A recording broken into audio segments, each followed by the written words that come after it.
A equipe 1 do Rally da Safra 2020 percorreu as regiões do Médio Norte e Oeste do Mato Grosso durante os dias 14 a 17 de janeiro. Essas regiões, onde o plantio teve um plantio um pouco conturbado no início, os produtores tiveram algum problema com falta de chuva em algumas regiões, então havia preocupação sobre o desempenho dessas primeiras lavouras.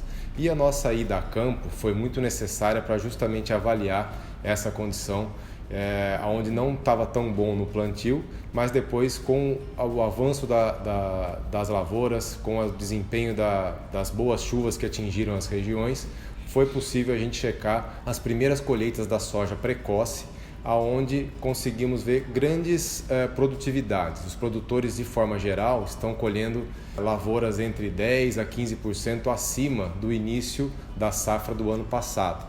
Isso é um relato mais ou menos de forma geral. Mas algumas regiões também teve algum probleminha, por exemplo, quanto a bolsões de seca. Por exemplo, em Lucas do Rio Verde, nós tivemos ali mais ou menos uns 150 a 200 mil hectares de um bolsão de seca, onde pegou um pouco o desempenho da soja precoce, mas que de uma forma geral acabou não afetando tanto o primeiro desempenho dessas lavouras. Então, o que a gente viu até o momento, nessa primeira semana do Rally da Safra, foram produtividades iniciais muito boas, inclusive um pouco melhores do que as produtividades iniciais do ano passado. Com relação às pragas e doenças mais observadas nesta equipe, de forma geral, o relato dos produtores foi de uma safra limpa, uma safra com poucas pragas e doenças muito bem controladas. Mas mesmo assim tivemos alguma incidência, por exemplo,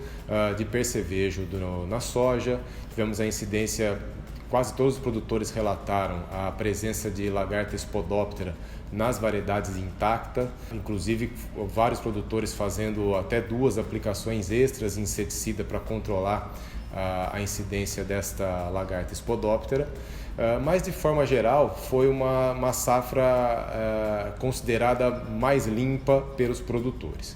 Em termos de doenças, praticamente foi feita toda a receita de bolo em relação ao controle das doenças, em relação à ferrugem e às doenças de final de ciclo. Os produtores praticamente passaram a safra toda cumprindo o cronograma das aplicações de fungicidas, e com isso foi possível controlar muito bem a ferrugem. Praticamente nenhum caso grave de ferrugem foi relatado nessas regiões, e também as doenças de final de ciclo, né? Foram muito pouco os casos dessas 2 doenças. Esta foi uma safra em que, devido ao pequeno atraso que o plantio teve nas principais regiões, os produtores estavam receosos quanto ao calendário de plantio do milho safrinha e também do algodão safrinha. Mas no final desse ciclo nós tivemos um tempo um pouco mais seco e os produtores conseguiram dessecar as lavouras, e o dessecante acabou funcionando num tempo menor. Ao invés do dessecante funcionar em 8 a 10 dias, ele acabou funcionando em 4 a 5 dias. Isso antecipou um pouco o ciclo, ajudou a antecipar um pouco o ciclo das lavouras, e com isso os produtores foram abrindo mais calendário em relação ao previsto inicialmente para o plantio do algodão e do milho safrinha. O que a gente observou nessa região é que até o dia 25 de janeiro os produtores devem praticamente finalizar todo o plantio de algodão, e o plantio do milho safrinha os produtores estão começando a partir do dia 20, 21, ou seja, um pouquinho mais tarde do que foi o início da safra passada, justamente para deixar as primeiras lavouras de milho não pegar tanta chuva no final do seu ciclo. O ano passado nós vimos o primeiro milho que foi colhido, ele teve bastante incidência de grãos ardidos, e neste ano, como o produtor esperava um calendário mais apertado, que acabou não se confirmando, o produtor está esperando um pouco para implantar o milho safrinha, para tentar escapar dessa chuva no final do ciclo, para evitar essa questão dos grãos ardidos. Ainda em relação à safrinha, nós observamos nas conversas com os produtores uma maior intenção de plantio da safrinha de milho esse ano, em função do bom momento do mercado do milho, né? A gente está vendo preços aí realmente muito bons no Mato Grosso, com as novas indústrias de etanol mudando um pouco da perspectiva de mercado que a gente tinha antes, que era mais ligada à paridade de exportação.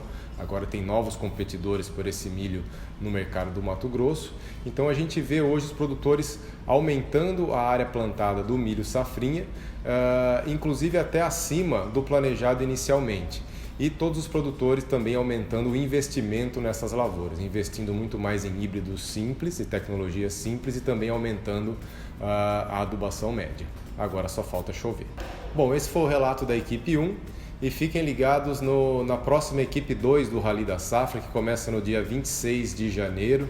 A equipe 2 ela vai sair de Cuiabá e vai fazer todo o sudeste do Mato Grosso, região de Primavera, Campo Verde, Rondonópolis, Itiquira, e depois segue para o sudoeste de Goiás, toda a região de Rio Verde, Jataí, Mineiros, onde no dia 30 de janeiro ocorrerá um grande evento do Rally da Safra com a presença de vários produtores da região, lideranças, técnicos, para poder discutir um pouco dos cenários de safra e também de mercado, e a gente conta com a sua presença.